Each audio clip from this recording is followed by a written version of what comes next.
Are you a musician looking for session work but don't know where to begin?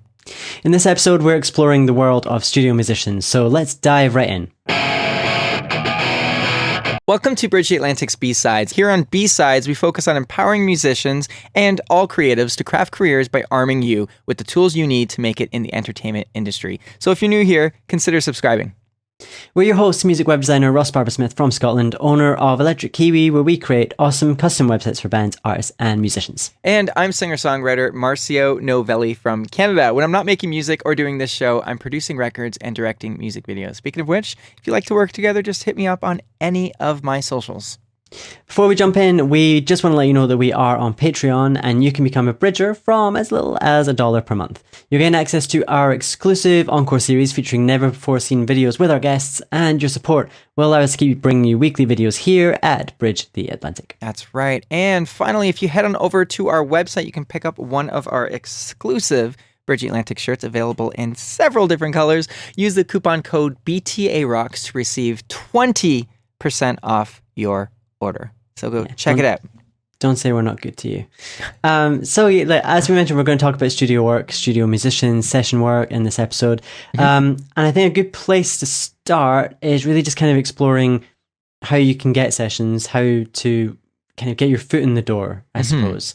And there's really not like one way. I think that, some people actually go like they're on like a list of potential musicians when it comes to, having an in a record label, but I think another way to do it is just networking, meet other musicians, because you never know who's going to need someone to play something, especially if you play an instrument that not a lot of people play, especially if you're classically trained, and you play like a stringed instrument such as violin or cello. That's definitely always in need. I know I always I don't play those instruments, but I love them on my songs, on my albums. So I always bring in a cello player, violinist. I'm a musician. I write and play everything on my records except drums.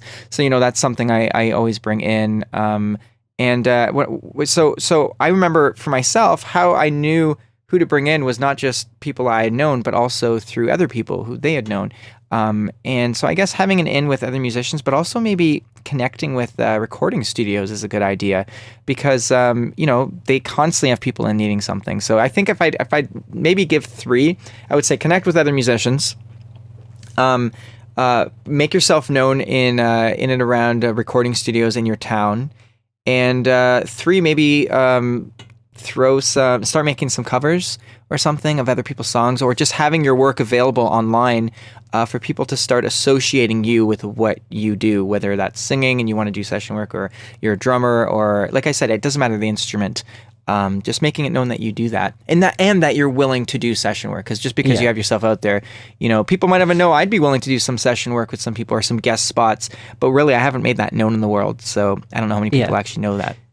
Yeah, definitely. I think that having that online presence that has examples of what you do online is great. But like you said, it's really important to actually kind of advertise the fact that you are available for hire, and, the kind of projects that you want to work on, because that's going to really just help people realize if you're available or not, for example.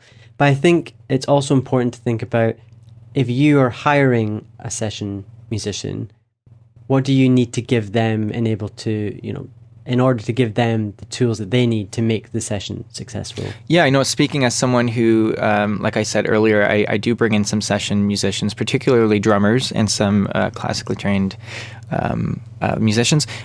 For me, I'm always told, give me the songs as soon as possible. So, if they know it, if they're really disciplined, I'll get into that in a minute. But I think providing them with your material as soon as possible. And oftentimes, I'm a musician who really likes to give some people freedom. So if they come into the studio, I'm like, bring your input in. I really love that. But I actually find it's interesting that most session musicians, at least in my experience, have said, no, just tell me what you want.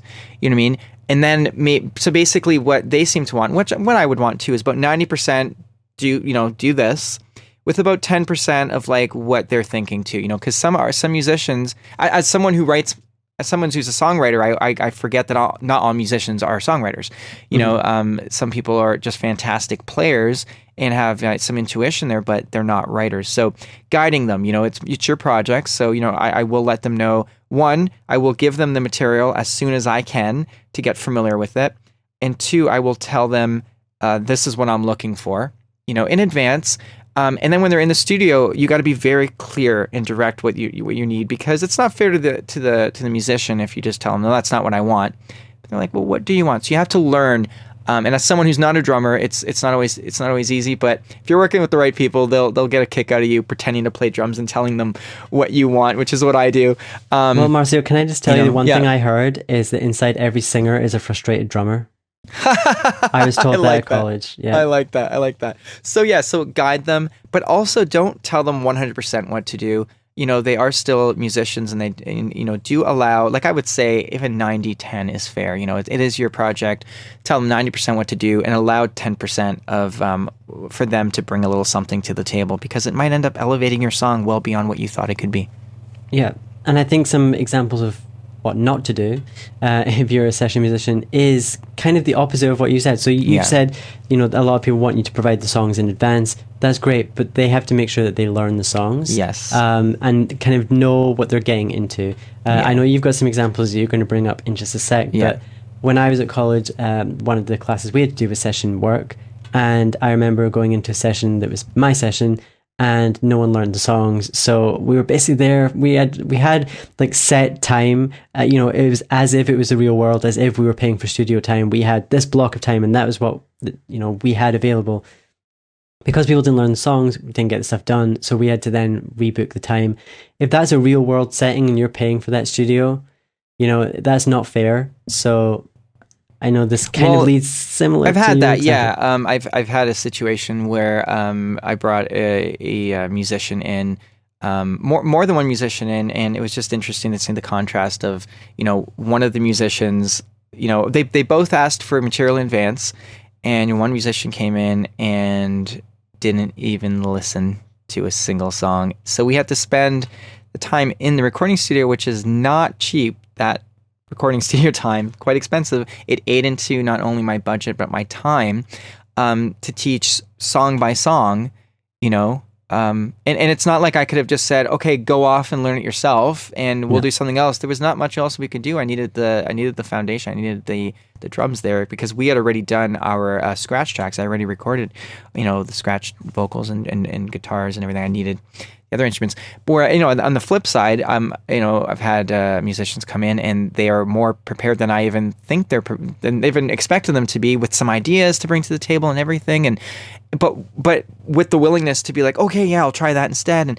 And it just made things go 3 times as fast. Like we're able to do so many. We're able to just fly through the things, leaving more time for my parts and for most importantly the vocals, right? So don't be that person that is not prepared, because you're not going to be called back again, no matter how great of a drummer you are. Exactly. I was just going to say, which one would you bring back? Anything. Yeah. Yeah. Like, which one would you bring back? Obviously, out of those. Yeah, and I have the one that was prepared, because they're fantastic too. Yeah.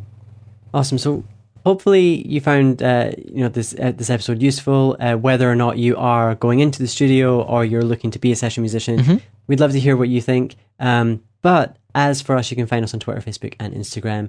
Don't forget to visit our website and pick up one of our shirts while you're there. This episode was brought to you by Social Surge, your source for social media marketing and online promotion. All links are in the description, so please check them out, because they do what, Russ? They keep the show alive. They sure do. And if you would like to sponsor the show, visit patreon.com/bridgetheatlantic.